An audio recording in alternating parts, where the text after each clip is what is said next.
Muchas gracias. Tiene la palabra el asambleísta Héctor Muñoz.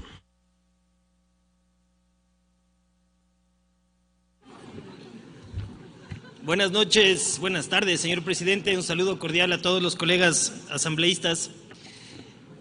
No cabe duda que estas son muy buenas noticias para el país. Creo que es absolutamente necesario que se debata en esta Asamblea Nacional estos proyectos que tienen que ver con el emprendimiento y la innovación. Basta ver justamente las cifras que tanto han mencionado los colegas asambleístas respecto a que el país tiene la tasa más alta de emprendimiento a nivel de región. Sin embargo, no es menos preocupante que sea el cuarto de la región justamente en donde se clausuran o se cierran las empresas. Y esto quiere decir que necesariamente algo estamos haciendo mal o algo falta por hacer.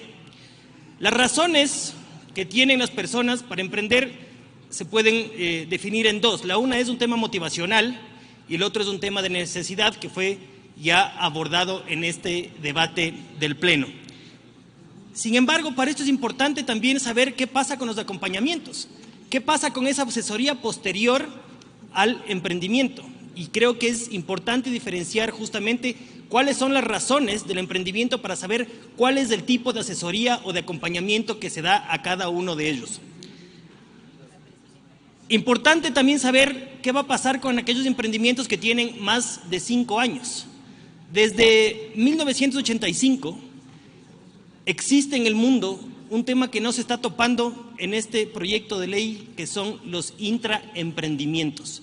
Si esta ley, además del emprendimiento, tiene que ver con temas de innovación, me parece que es fundamental estudiar este concepto y que también se encuentre dentro del análisis de este proyecto de ley. Bien, quiero hacer algunas observaciones que tengo respecto al proyecto. Primero, me quiero referir a la creación del Consejo Nacional del Emprendimiento y la Innovación. El emprendedor tiene muchos problemas. Uno de estos, efectivamente, es el problema de la inseguridad jurídica.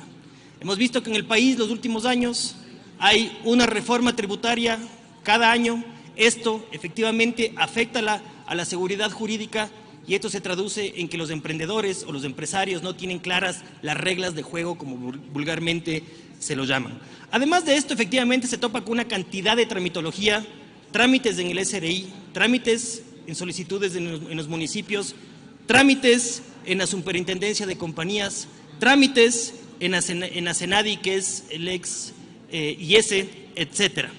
Cuidado, crear este consejo puede burocratizar aún más la facilidad para los emprendedores. Y aquí creo que hay que hacer un análisis importante. ¿Cuál es la experiencia que ha tenido el país cuando hemos querido que el Estado intervenga en temas que no les competen? Vimos cuál fue el fracaso de la Superintendencia de Comunicaciones, cuando quisimos que el Estado se meta a controlar y regular la comunicación. Vemos actualmente cuál es el fracaso del Consejo de Participación Ciudadana y Control Social, cuando se pretendió estatizar a un concepto tan ciudadano como es justamente la participación ciudadana. Creo que este es un tema que nos debe llevar a analizarlo para poder legislar de una mejor manera. Si bien es cierto, este Consejo Nacional del Emprendimiento e Innovación se entiende que es una entidad coordinadora, me parece que reúne a una cantidad de autoridades que eventualmente puede ser complicado su gobernabilidad. Y aparte, tiene competencias para emitir normativas que serán traducidas en forma de resoluciones. Bien, quiero referirme al crowdfunding. El crowdfunding es un financiamiento que se lo da a través de línea, es decir, online. Esto, tal cual como está concebido en el proyecto y acertadamente, se los llama fondos colaborativos. Estas herramientas, con aciertos y con algunos defectos, existe ya en el país algunos años. Yo no sé si es que eventualmente la necesidad de querer controlar o regular estas plataformas, que en muchos de los casos son internacionales y que no entiendo cómo se los podría llegar a regular y controlar, eventualmente podrían llegar a afectar esta herramienta que sí lo tienen algunos emprendedores. No pretendo decir con esto que no es necesario que se regule. Eventualmente sí.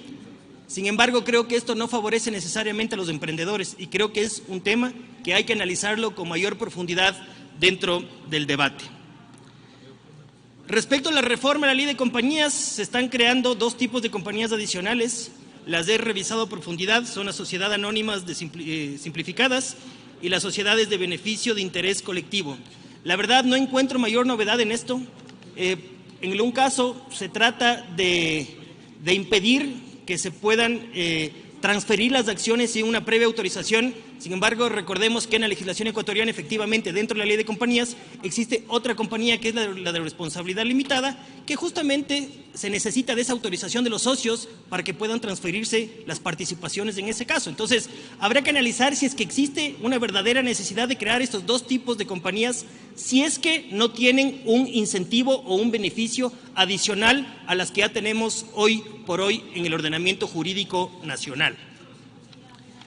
Hay un tema que me preocupa, que es el que aborda también el proyecto respecto a las exoneraciones tributarias. Este Parlamento, por iniciativa propia, no puede establecer exoneraciones tributarias y creo que esto lo conocemos la gran mayoría de legisladores. Existe ya en la ley de compañías algunas exenciones de forma general para las empresas o compañías. Sin embargo, eventualmente, el tratar de poner en una ley ciertas exoneraciones que eventualmente ya contempla o que, como lo dije inicialmente, no tenemos la competencia, eventualmente pueda llegar a confundir. Finalmente quiero decir que efectivamente este proyecto tiene que buscar beneficios e incentivos reales a los emprendedores y no crear mayor tramitología o de nuevo tener cuidado en burocratizar aún más y que esto complique el desarrollo de las personas que quieren emprender. Quiero terminar diciendo que efectivamente felicito a los dos proponentes, tanto el asambleísta Albornoz como el asambleísta Ron, y que cuenten con todo el apoyo del movimiento Suma, que cuenten eventualmente con los aportes que nosotros podamos hacer, porque de nuevo creo que es indispensable que los ecuatorianos contemos con una ley de emprendimiento e innovación. Muchas gracias, señor presidente.